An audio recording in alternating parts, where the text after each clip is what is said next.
I was halfway up the ladder to my wheelhouse when the wind shifted and the harbor went quiet, the kind of quiet that makes you listen with your whole body salt drying on my sleeves while the hull creaked against the pilings. 14 hours on deck had my legs humming, but the north wind felt steady beneath my boots. A heartbeat I trusted more than most people. I could smell diesel and wet rope and the faint tang of king crab in the bins, proof that work when you respect it gives more than it takes.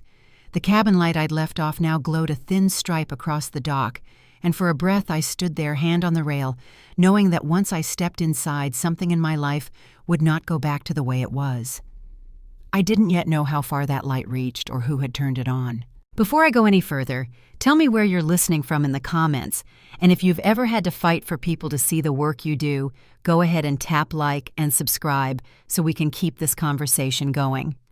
My name is Mara Bennett, and I grew up on this coast where weather makes the rules and you learn early to tie a knot that holds, keep a promise the same way, and treat other people's time like you treat the tide. You don't waste it. My grandfather, Walter, hauled salmon until his hands looked like old rope. He's the one who showed me how a compass doesn't argue, it just points, and how your word should do the same. We weren't wealthy by any stretch, but we were never poor in the ways that counted. Neighbors traded smoked fish for firewood, and on Sundays the kitchen smelled like coffee and warm cinnamon, while my mother rolled out pie dough on the old butcher block. I learned the charts by tracing my finger along the blue lines, while my dad listened to the Marine report, and when I was finally old enough to stand steady on a rolling deck, he put a coil of line in my hands and told me not to flinch. That kind of upbringing makes you practical, but it also makes you stubborn about the things you've earned. I took night classes in navigation saved for years, and when the chance came to buy the Northwind, I signed the papers with a pen that shook only once. Evan came aboard first, quiet, dependable, the kind of man who fixes a problem before you finish describing it. Then Jonah and Noah, both quick on a winch and quicker to learn. Our world was measured in fathoms and weather windows and fuel receipts and repair bills and gear that never cared how tired you were, only whether you rigged it right. Most months after payroll and parts, there wasn't much left to throw around, but I liked the clean math of it put in the work. Keep the boat safe, bring your people home.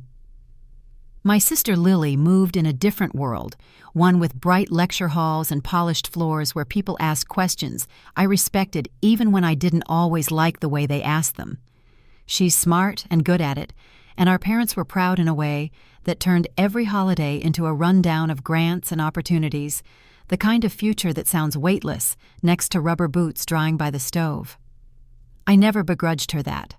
We were taught to show up for each other, and when tuition came due, I tightened our belts and sent what I could, telling myself family is a tide that takes turns pulling. But I noticed the gap widening, the way my mother's voice lifted when Lily called, the way my father talked about making the Bennett name mean something, as if the name hadn't already been caught in the spray for 50 years.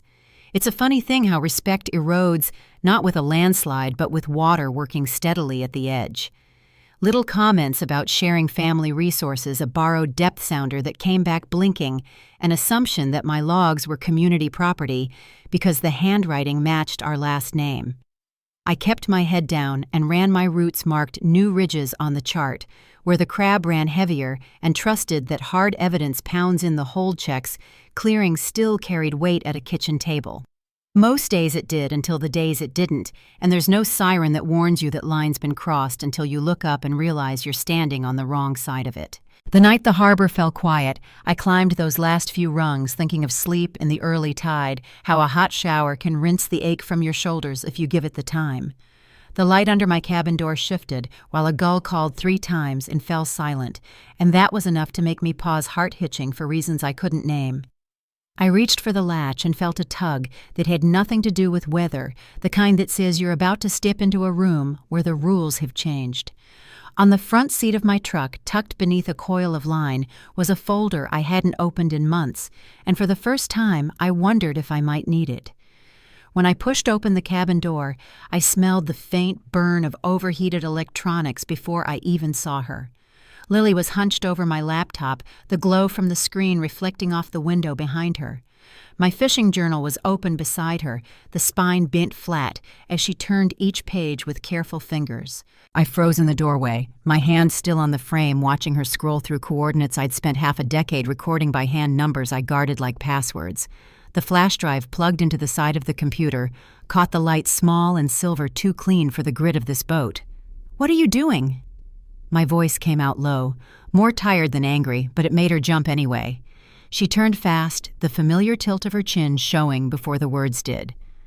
"Mara, I didn't expect you back this early," she said. The laptop stayed open, the drive still glowing. "The university needs this data for my thesis. It's about sustainable fishing grounds, how we can balance harvest and conservation." Her tone was calm, like she was explaining something harmless, a favor borrowed from a sister who wouldn't mind. I stepped closer, boots heavy on the floorboards. "Those coordinates are my work," I said. "They're the reason this boat is still afloat." She shrugged like I'd exaggerated, tucking her hair behind her ear. "It's family knowledge," she said. "You didn't invent the ocean." The words landed colder than she probably meant them to, but they stayed there between us, sharp and final.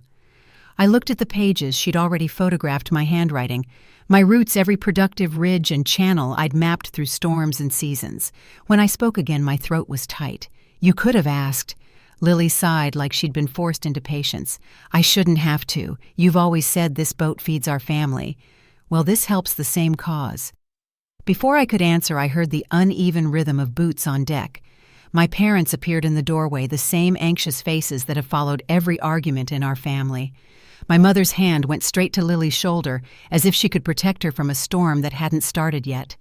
My father's brow furrowed the deep line he used to wear when bills came due. "What's going on here?" he asked, looking first at me, then at Lily. "She's mad because I'm using the logs for research," Lily said quickly, slipping the flash drive into her pocket. "She's acting like they're trade secrets." "They are," I said, "but it didn't matter." My mother's tone softened as she asked Lily what she needed. "No one asked me anything." I tried again. "That drive holds every fishing coordinate I've built this business on. I never gave permission." My father straightened his voice, deep and firm. "Don't be selfish, Mara. This is for Lily's future." That word selfish hit harder than it should have. I'd heard it too many times when I asked for better gear instead of funding another semester for Lily, when I turned down unpaid help for paying clients, when I suggested my own life might matter beyond this boat. I didn't raise my voice. I didn't need to. "Get off my boat," I said quietly. My mother sighed, the sound that always meant I'd disappointed her. "Now you're just being dramatic. We'll talk about this later." "Not later," I said. "Now." Lily brushed past me, her shoulder bumping mine.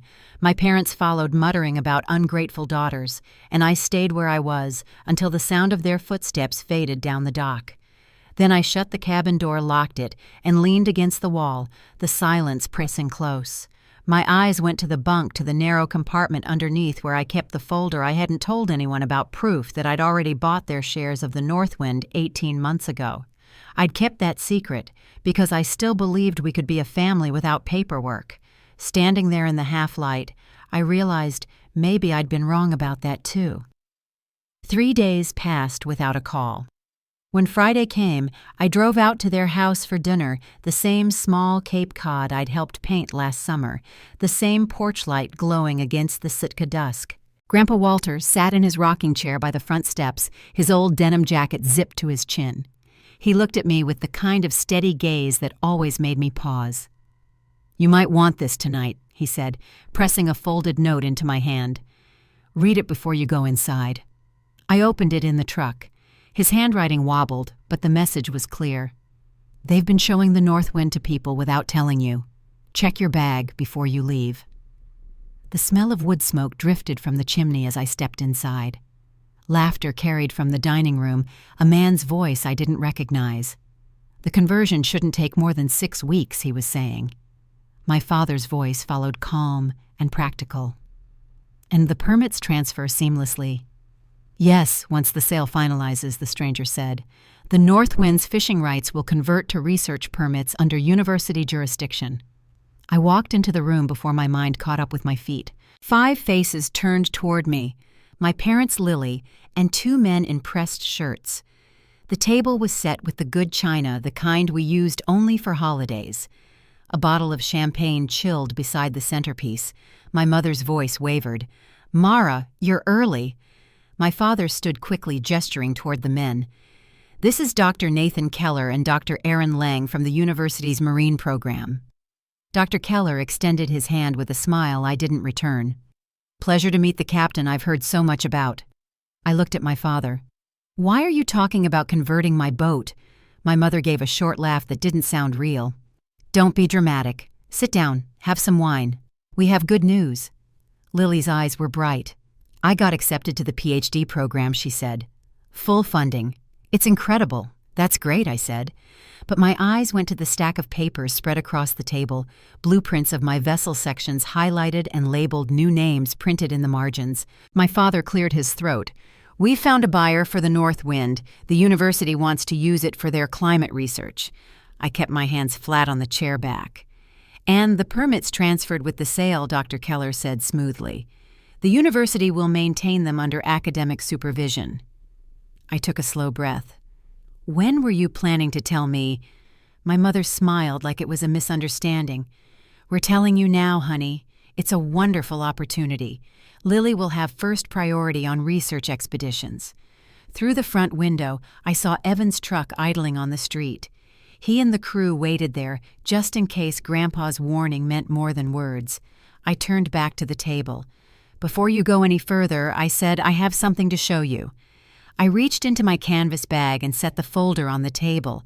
The logo on the cover, Bennett Marine Holdings, caught the candlelight. My father frowned. "What's this?" I opened it, sliding the documents toward him. "Ownership papers for the Northwind. Signed 18 months ago." Dr. Keller leaned closer, scanning the forms. "These appear to be legitimate." My father's face went red. "You couldn't have afforded to buy us out." "Second mortgage," I said, laying down the payment statements. "I've been making them for a year and a half." My mother's hand went to her chest. "You went behind our backs like you're doing right now," I said. Lily's voice rose. "This is for science for the future. You're being petty." "My career paid for your future," I said, quietly. "And this house." Dr. Keller set the papers down. "Mr. Bennett, these signatures are notarized. You did sign these transfers." My father shook his head. "I never signed 'yes, you did,'" I said. "Same day you borrowed $15,000 for roof repairs. It's all there." The color drained from his face. My mother tried again, her tone hardening. "This is a family boat. Your grandfather built it for all of us, and I kept it running," I said, "for all of us." But apparently that wasn't enough. "So now it's mine." The champagne went flat in its bucket, while Lily's smile collapsed. The two professors gathered their papers, muttering about contacting university council, and slipped out the door. My parents stood in stunned silence as Grandpa Walter appeared in the hallway behind them, hands deep in his jacket pockets, eyes steady on mine. He didn't say a word, but the small nod he gave me was enough. Outside, I could see Evan and the crew waiting by the truck silhouettes against the harbor lights. For the first time in my life, I didn't feel like the one being left behind. I was the captain of my own tide now, whether my family approved or not. And as I turned to leave that house, I had no idea how hard they'd fight to take it back. The night after that dinner, the harbor was quiet again, but it didn't feel like home anymore. I sat on the deck of the Northwind with the cabin light off, listening to the soft slap of water against the hull. The moon broke through the clouds, silvering the ropes and railings, and I could see my reflection in the wheelhouse window. It didn't look like someone who'd just won anything. My family hadn't called, hadn't come by. I half expected my father to show up shouting, or Lily to text demanding her research rights, but nothing came. Silence had weight, and that week it settled heavy on the dock. When the call finally came, it wasn't from them. It was from my bank. The voice on the other end was polite but firm, asking to confirm some possible inconsistencies in a lien request tied to my vessel. The word lien made my stomach drop. I drove straight to the office the next morning and learned they'd tried to file for partial ownership, claiming family dispute pending transfer. I had Maggie Sorensen, a maritime attorney in Juneau, on speed dial before lunch.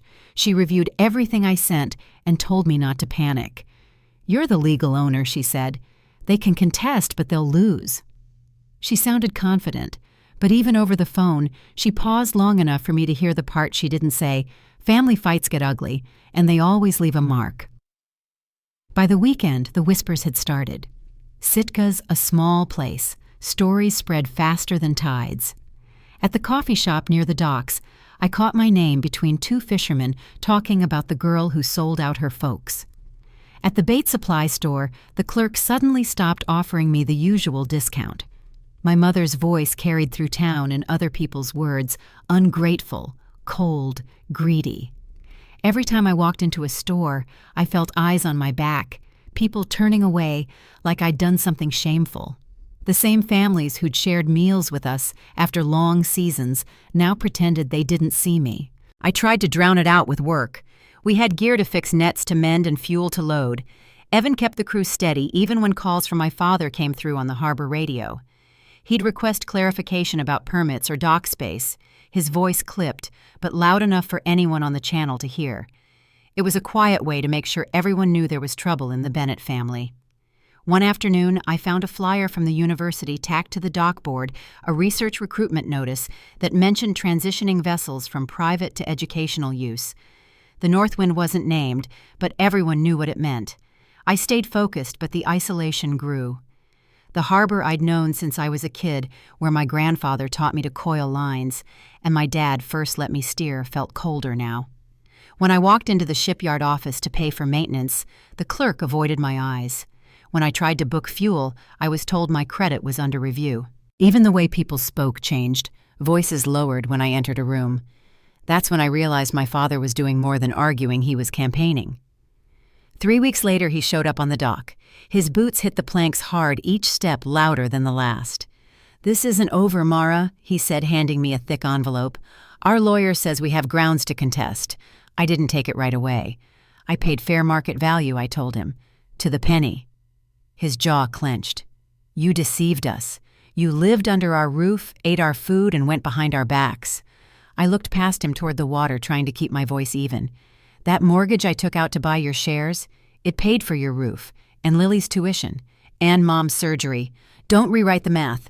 He pointed toward the Northwind. "You'll regret this. Nobody in Sitka will buy your catch once they hear what you've done." He left the envelope on a piling and walked off without turning around. That night I sat in the galley with the envelope open beside me. Legal language threats, words like injunction and breach of trust. Evan poured coffee and slid a cup my way. "You want to fight it?" he asked. "I already am," I said, but my voice came out quieter than I meant it to. We talked little after that. Some fights you can't explain to people who weren't born into them. By the end of that month, the radio chatter had turned to something else: Rachel's academic connections, my mother's phone calls, my father's warnings. One of the other captains mentioned that my mother had told half the harbor I'd taken advantage of an old man's generosity. The old man was my father. My grandfather, Walter, avoided their calls entirely, though I heard from Evan that he'd been by the docks checking on us. When I finally saw him again, it was a gray morning, thick with fog. He sat on a crate near the pier, a small wooden box beside him. "You holding up?" he asked. I nodded. "Barely," I said. He tapped the box. "Brought you something." Inside was a stack of old fishing logs, his dating back half a century. The pages were yellowed and soft from handling, each one marked with coordinates and small notes about currents, weather, and catch size. "Your grandmother used to say, 'I love these waters more than her,'" he said, his voice lighter than the moment. She wasn't wrong, but she understood. "It's in our blood." He paused, studying me with those sea-withered eyes. "I was saving these for whoever proved worthy. Figured you did that a long time ago." He reached into his jacket and pulled out his old brass compass, its glass scratched and dulled with age. "This kept me steady through 50 years of storms. Might do the same for you." When he placed it in my hand, I felt the weight of more than metal. For a while after he left, I just sat there holding that compass. The fog drifted over the harbor, muffling the sound of gulls. I turned the dial between my fingers, watching the needle find north again and again, no matter how much I twisted it. Something in that steadiness eased the tightness in my chest. I wasn't sure what to do next, but I knew one thing: I couldn't stay still, waiting for my family to find remorse they didn't feel. A few days later, Maggie called from Juneau. "Your purchase holds up," she said. "Notarized, witnessed, and processed legally. They can scream all they want, but the law's on your side." Her voice softened. "They're saying you manipulated them, but from where I sit, you overpaid. If anything, you gave too much." I thanked her and hung up the harbor, sounds rushing back like the tide. That evening, as the sun went down over the docks, the crew gathered to check the winches and prep for the next run. The north wind was ready, but the town wasn't. People who'd once nodded as I passed now looked the other way. Orders were harder to fill, buyers suddenly too full to take our catch. I knew the pattern. It was how small towns enforce loyalty. You cross the wrong person, and you stop existing. By the time I went to bed that night, the decision had already settled inside me like a tide turning. I couldn't keep fighting them in a place where their version of the truth carried more weight than mine. There were other ports, new waters, new grounds where the Bennett name didn't cast a shadow. Before dawn, I checked the compass one more time, its needle steady as ever. The north wind had always been a working boat, but from that morning on, it would be something else, a line drawn between what I was born into and what I was choosing for myself. And as I looked out over the harbor, the sky just beginning to lighten, I knew my family hadn't seen the last of me. They'd built their story around taking what I earned, but I was done being the one who stayed silent. The first snow came early that year, thin flakes drifting across the harbor like ash. I stood on deck tightening a line, watching the flakes melt on the damp steel before sliding overboard. It had been 2 months since my father's threats and the smear campaign that followed 2 months of closed doors and turned backs. The north wind still left the dock every morning, but we weren't catching much work. Buyers hesitated, afraid to get caught in family business that didn't concern them. The water was the same, but everything else felt different, like Sitka had shrunk down around me, whispering in corners where my name used to mean reliability. Evan was the one who told me to take a break. "You can't keep hauling on empty," he said, leaning against the rail. "Take a day. Go see your lawyer. See what your options are." I nodded, though the thought of leaving the boat even for a day felt wrong. Still, I drove the long, winding miles to Juneau and found myself back in Maggie Sorensen's small office overlooking the harbor there. Her desk was covered in folders, her pen tapping gently as she flipped through my file. "Your purchase is ironclad," she said finally. "Notarized, filed properly, and paid above value. They don't have a leg to stand on." She looked up, meeting my eyes. "They're angry because they lost control, not because they were wronged." Her words were calm, practical, but hearing them settled something in me.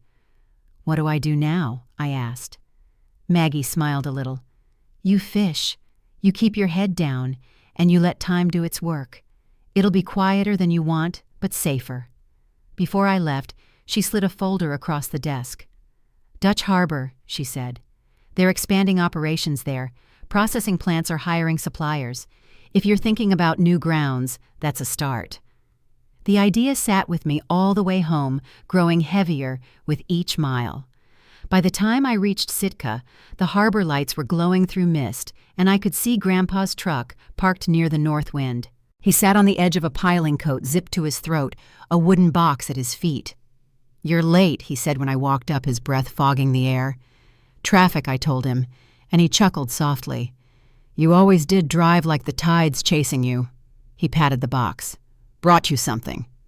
Inside were his old fishing logs, decades of his handwriting coordinates, catch records, weather notes. The paper smelled faintly of salt and oil. "Your grandmother used to say these were my real diaries," he said. "Every trip, every storm, every good run. I was saving them for whoever kept the business alive. Looks like that's you."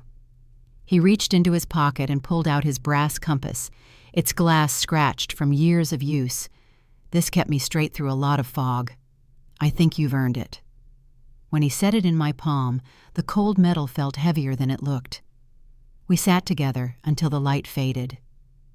"Your father thinks loud makes right," Grandpa said quietly. "He'll keep trying, but you've already won the only fight that matters." I didn't answer, just watched the compass needle find north again and again steady, no matter how much I turned it. A few mornings later, the fight he warned me about arrived. I spotted my parents walking down the dock with Lily close behind, flanked by 4 people carrying equipment cases marked with the university's seal. My crew was loading crab pots, the winch groaning as Jonah guided it into place. Evan saw them first, straightening from his work. "Mara," he said, "we've got company." My father's voice carried before he reached us. "This is a family vessel, Mara. We're here to retrieve equipment for Lily's research." Evan stepped down to meet them. "You'll have to wait," he said evenly. "Captain's on schedule." My mother crossed her arms. "This is a family matter." "Step aside." Jonah and Noah joined Evan, forming a quiet wall at the end of the gangplank. "We work for Captain Bennett," Evan said. "And she's not delaying departure." Lily brushed past them, her hair pulled tight, her expression brittle. "Mara, please. The university needs these samples. I can't lose this project." I met her eyes from the deck. "You should have thought of that before copying my logs." She flinched but held her ground. "This isn't just about you. It's about protecting the ecosystem." My father turned to the research assistants. "Go ahead," he ordered. "Load the cases." As they stepped forward, I raised my hand. "You set foot on my vessel without permission, and I'll have the harbor master down here in 5 minutes." The sound of boots on the dock paused. Right on cue, the harbor master appeared, clipboard in hand. "Problem here?" he asked. My father rounded on him. "My daughter's obstructing university research. We're filing for an injunction." The harbor master flipped through his notes. "Captain Bennett holds legal ownership and active permits," he said after a moment. "Unless you're registered crew, you'll need to clear the area." The assistants exchanged uneasy glances before backing away. My mother's eyes shone with frustration as she clutched my father's arm. For a second, I almost saw something softer there, but it passed. My father gave one last glare before turning to lead them off the dock. Lily lingered, her expression a mix of anger and pleading. "You're destroying our family," she whispered. "No," I said quietly. "I'm protecting what's left of it." That evening I gathered the crew in the galley. The air smelled of coffee and diesel, the table spread with maps and notes. "Dutch Harbor," I said, tapping the coordinates Maggie had given me. "They've offered a supplier contract. It's a long run, but the pay's good. 15% shares instead of 10. Evan leaned over the chart, tracing the route with his finger. "That's new water," he said. "You sure you want to leave Sitka behind?" I nodded. "I'm done fighting shadows here." For a long moment, the only sound was the steady hum of the heater. Then Jonah raised his mug. "To new waters," he said. The others echoed, and I felt something shift, a release I hadn't expected. The decision was made. We'd leave before dawn, take the north wind somewhere my father's voice couldn't reach. Later, as I packed charts in the wheelhouse, I pulled the compass from my pocket. Its needle glinted under the low light, pointing true. Through the window, the harbor lay still beneath the moon, every reflection rippling like breath.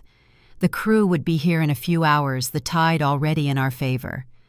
I stood there for a long time, hand resting on the wheel, until the last dock light blinked out.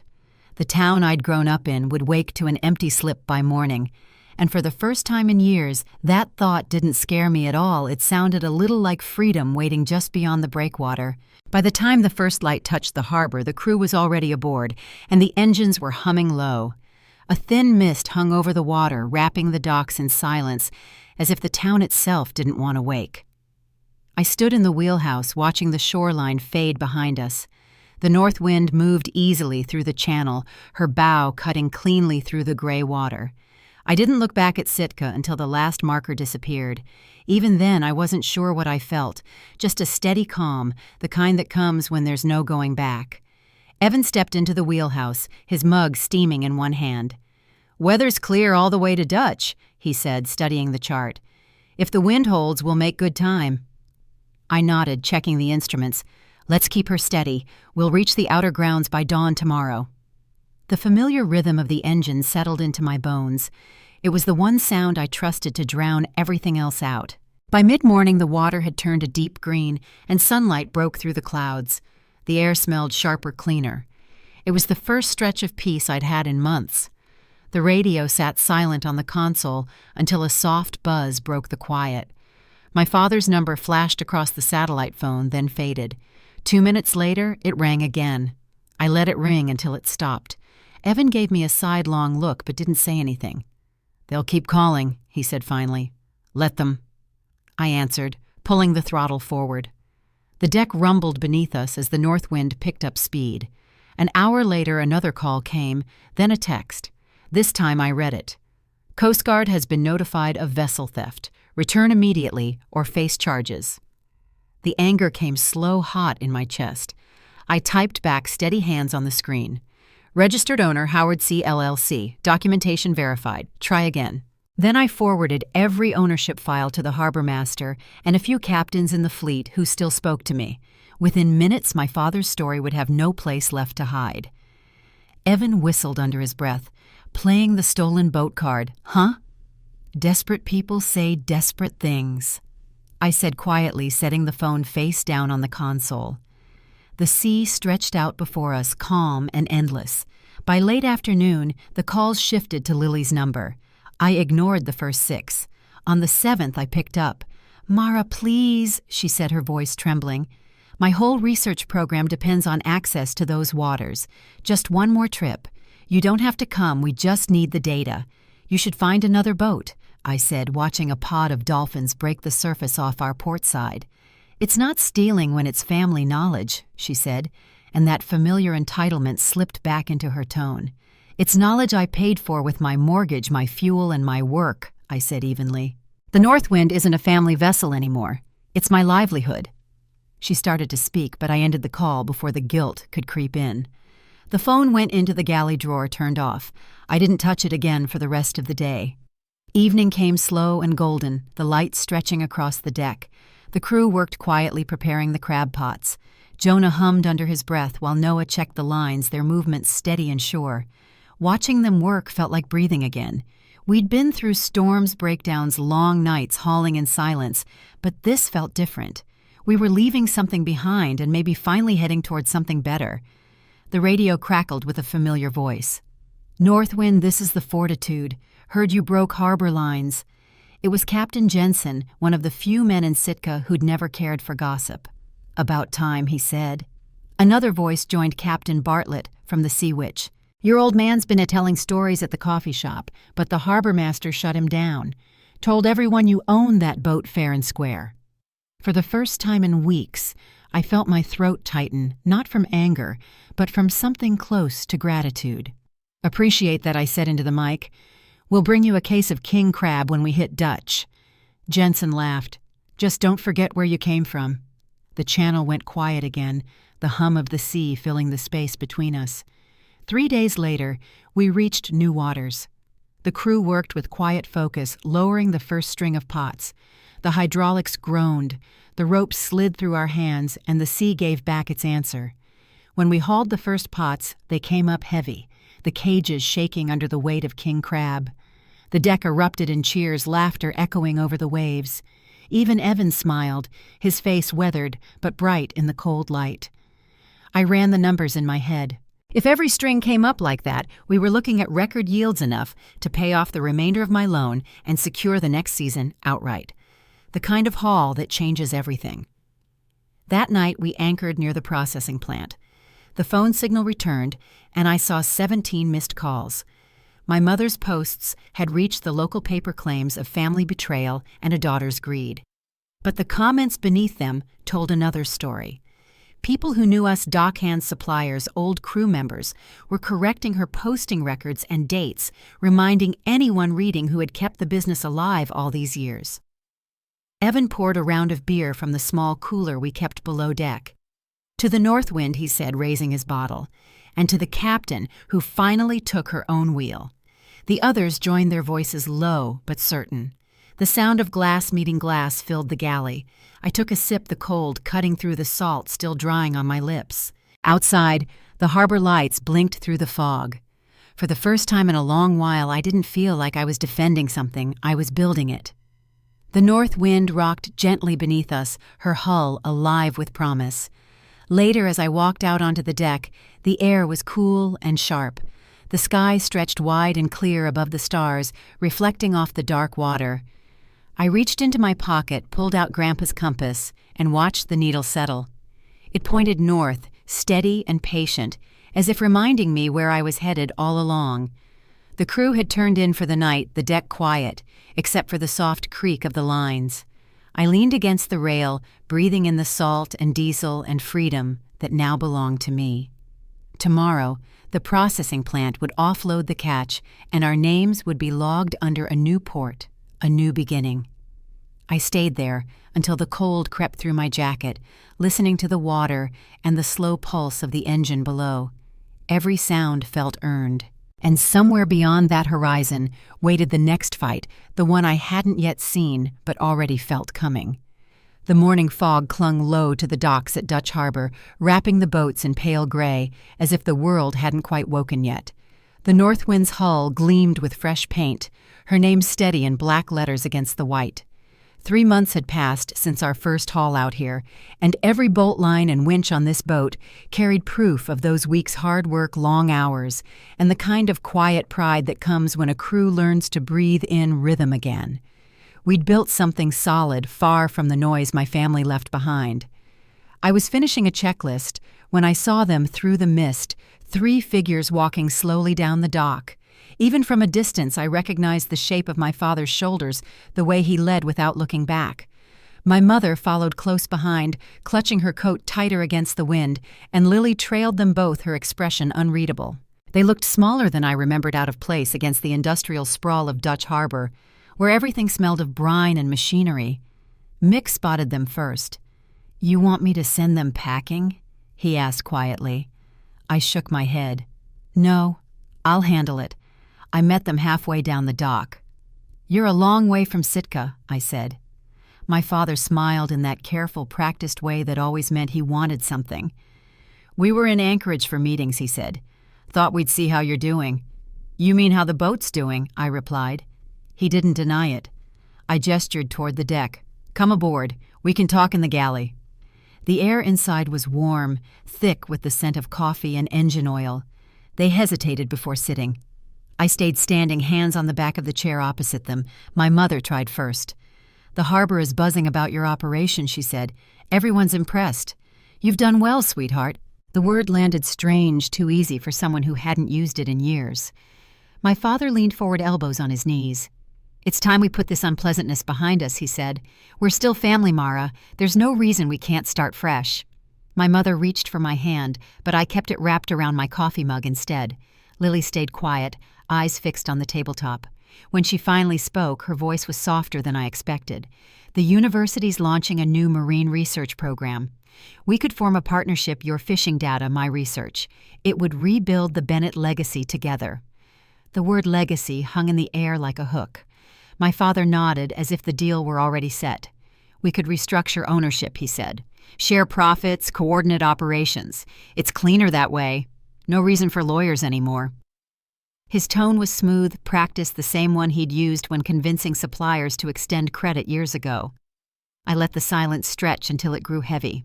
Then I reached under the table for the folder I'd kept ready for this day. "Before we talk about family," I said, laying it flat between us, "we need to define what that's meant so far." I opened it slowly. The first page showed photographs equipment damaged during Lily's research trips. Depth sounders, navigation computers, winch systems. Each image had a repair invoice attached. My mother's breath caught. "What is all this?" "Every time you borrowed something from the Northwind and returned it broken," I said. "Every replacement I paid for, every favor you never repaid." My father frowned, but I turned the page before he could answer. "Here are the fuel receipts, crew hours, and supplies you took without compensation." The column at the bottom shows the total just over $120,000. Lily's eyes widened. "Dad said you were fine covering those costs." I met her gaze. "I wasn't fine. I was family. There's a difference." The next page held copies of the checks I'd written for their mortgage payments, tuition transfers, and medical bills. "You said family meant helping each other," I continued. "But every time I helped, it became the new expectation." My father's voice hardened. "We made sacrifices for you, too. Don't forget who gave you your start." "You sold my start," I said quietly. "And then you tried to sell my future." He stood so fast, the bench scraped the floor. "After everything we did for you, this is how you repay us, by humiliating your own family." "Sit down, George." The voice came from the doorway, deep and familiar. Grandpa Walter stood there, his sea bag slung over one shoulder. His face was drawn, but his eyes were steady.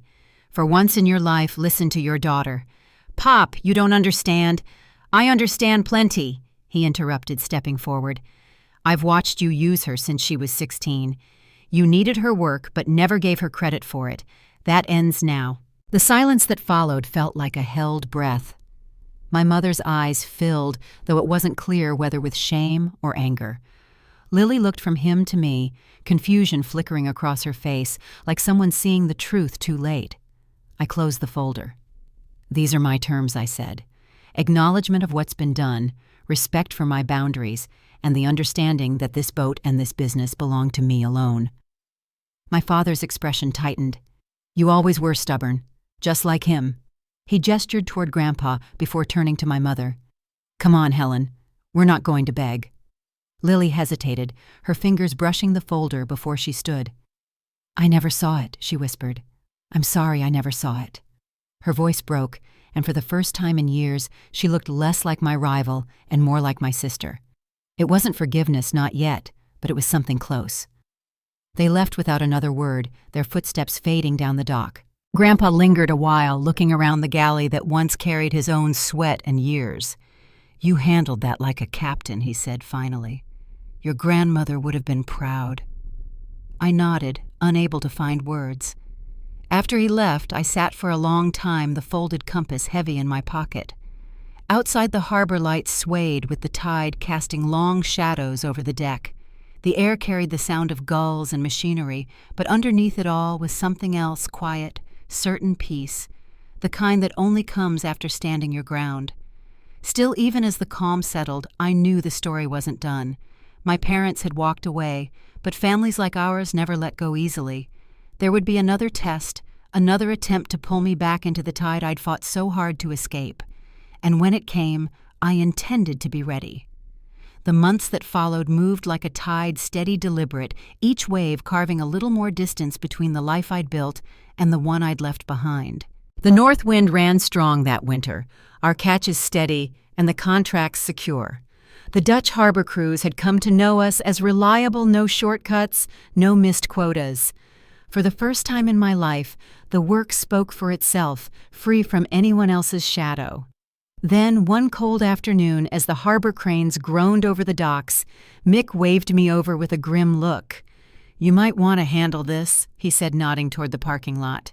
My parents' car sat near the pier, its headlights cutting through the mist. The sight of it sent a dull ache down my spine, not anger exactly, just the weight of something I thought I'd already outgrown. They stepped out together, bundled against the wind, and Lily followed a few steps behind. She looked thinner, her face pale from travel, or maybe from time spent avoiding me. "Captain Bennett," my father said, forcing a half smile. "We were hoping to talk." The use of my title felt deliberate, almost rehearsed. I motioned toward the gangway. "One conversation," I said. "Then you go." The galley felt smaller once they were inside the air tents with all the words we hadn't said. My mother glanced around at the new equipment, the upgraded charts, the clean paint on the bulkheads. "You've done well for yourself," she said softly. I poured coffee into 3 mugs and set them on the table without responding. My father cleared his throat. "We've been talking," he began. "We think it's time to move past all this. The community's watching, and it's not doing anyone any good." I leaned against the counter, arms crossed. "What exactly do you want, Dad?" He met my eyes. "A partnership. Lily's research is gaining traction again, and the university wants to collaborate with established vessels. Your operation could benefit from academic grants and visibility. It's a win for everyone." I stayed quiet. Lily shifted in her seat, her hands clasped tight. "It's not about taking over," she said quickly. "It's about joining forces. Your expertise, my data. We could do something meaningful together." My father nodded, picking up the thread. "And it would show the town that the Bennetts stand together again. We can restructure ownership, call it co-management. You'd still run the boat day to day, but the family name would be whole again." I let the words hang in the air. "You came all the way here to ask for part of something you sold," I said quietly. He leaned forward, lowering his voice. "You can't run from family forever, Mara. Sooner or later, you'll need support. I reached under the table for the same folder I'd used months earlier. Then, let's talk about support, I said, sliding it across to him. His face tightened, but he opened it anyway. The first page held photos, cracked winch housing waterlogged navigation gear, invoices marked paid in full. These are the damages from Lily's research trips, I said, each one covered out of pocket. I turned the next page. Here are the fuel records, unpaid crew hours, and supply costs you borrowed against. Total $120,000. My mother's hand flew to her mouth. Mara, you can't keep tallying family favors. These aren't favors, I said evenly. They're debts, ones I chose to forgive until you tried to sell my boat. My father's voice rose. We gave you everything we had, our time, our name, our reputation. I didn't move. And I gave you everything I earned, including the down payment that saved your house. The room went still. Lily's eyes filled her voice breaking. I didn't know. Dad said you were fine covering those costs. I met her gaze. You believed what you wanted to believe. Before my father could speak again, a familiar voice carried from the doorway. That's enough. Grandpa Walter stepped in his old coat, buttoned to the collar. The years sat heavy on him, but his presence filled the room like a gust of salt air. I told you to before, she's the only one who's been steering straight. My father turned, his tone softening in a way I hadn't heard in years. Pop, this isn't your fight. Grandpa set his weathered hands on the table. It's my family, same as yours, and I'm done watching you turn it into a ledger of excuses. He looked at me. You've done what every Bennett before you was supposed to do, keep the line alive and honest. My father's jaw clenched. So what? We're just supposed to walk away. Grandpa nodded. That'd be a good start. Silence filled the galley. My mother stared at the folder, then at me, tears beginning to gather. For once they weren't defensive, just tired. We only wanted what was best for everyone, she said. Then start by letting me live the life I built, I answered. My father pushed his chair back, the legs scraping the floor. You always were stubborn, he said, just like him. He gestured toward Grandpa, then turned toward the door. My mother followed, but Lily lingered behind. When the door finally shut, the hum of the engines filled the space they'd left behind. Lily stared at the table, her fingers tracing the edge of the folder. I never saw it, Mara, she said softly. I was so focused on proving myself that I didn't see what you were carrying. It's not about seeing, I said. It's about understanding the cost. She nodded slowly, her eyes wet. I'm sorry. The words were small, but they landed like truth. She turned to leave, her shoulders squared against the cold wind outside. Grandpa looked at me, his face lined, but peaceful. You did what needed doing, he said. Doesn't make it easier, but it's the right kind of hard. When he left, I stayed alone at the table for a long time, the faint creak of the hull beneath me. The harbor outside was quiet, just the sound of water lapping against the pilings. The coffee had gone cold, but I didn't mind. That night I walked out to the bow and looked over the dark water. The wind had shifted east, carrying the smell of open sea. Behind me the lights of Dutch Harbor flickered against the waves, steady and familiar. Ahead the horizon was wide and unbroken. I ran my thumb over Grandpa's compass, feeling the smooth, worn edge against my skin. For the first time in years, I didn't feel like I was fighting to prove anything. The battles were done. The silence that followed wasn't empty. It was freedom stretching out across the water, waiting for whatever came next. The following spring arrived softer than I expected. The storms eased early, and sunlight came through the harbor windows most mornings, scattering gold across the maps on my desk. The north wind rocked gently in her slip below her reflection, sharp in the still water. A year had passed since that day in the galley, the day I drew the line, and refused to cross it again. What came after wasn't triumph so much as peace, the kind that grows slow, steady, and quiet. The business expanded naturally without any grand plan. Our second vessel, the Aurora, joined the fleet that summer, painted in the same white and black as her sister ship. Evan took on more responsibility managing crews when I was in the office. Jonah and Noah trained 2 new deckhands, both locals looking for steady work. Each contract renewed a little easier than the last, and our reputation followed us, dependable, fair, and transparent. Dutch Harbor wasn't just a refuge anymore. It had become home. Most mornings started the same. I'd walk the docks with my coffee, checking the boats, running my hand along the rails, polished smooth from years of salt and labor. The harbor always smelled like diesel seaweed and something faintly metallic, a scent that never quite leaves your clothes no matter how many wash cycles it goes through. It reminded me of my grandfather, of all the mornings he rose before dawn, and the compass he kept in his jacket pocket. I still carry it with me. The glass is scratched, the brass tarnished from use, but it points steady every time. Letters came now and then. My parents never returned to Sitka, though I heard they'd sold the house and moved closer to Anchorage. The first birthday card arrived in late April. The handwriting was my mother's familiar loops, careful spacing. Inside was a short note, simple and polite. The next year's card came with fewer words but a softer tone. They were small gestures, but they mattered more than I expected. The anger I'd once carried had turned into something quieter, something that no longer needed an audience. Lily found her footing too. She called Grandpa first, then me a few weeks later. Her voice was hesitant but calm. The university had approved her own grant independent from the family name or any shared history. "It feels strange," she said, "like starting from scratch." I smiled, though she couldn't see it. "That's the best way to build something that lasts," I told her. She laughed, a small sound, unsure but real. A few months later, Grandpa called to share her news himself. "She's charting her own course now," he said, his voice full of pride. "Sound familiar?" I could almost picture his grin through the phone. The years had caught up with him, but his mind stayed sharp as ever. He still asked for catch reports and weather updates, pretending he just wanted conversation, when really he missed the rhythm of the water. I sent him photos of every season, the crew, the boats, the sunrise over the Bering Sea. One afternoon, a young woman arrived at the harbor office, a new intern from a small coastal town further south. Her name was Jessie Tanner, 19, maybe 20, with calloused hands and eyes that carried the same mix of hope and exhaustion I once saw in my own reflection. Her father's fishing accident had left her family in debt, and she needed work fast. I told her to come aboard for the next run. She nodded, trying to hide her relief. Before she left that first day, I handed her something small, the compass that had guided me for years. "Keep it with you," I said.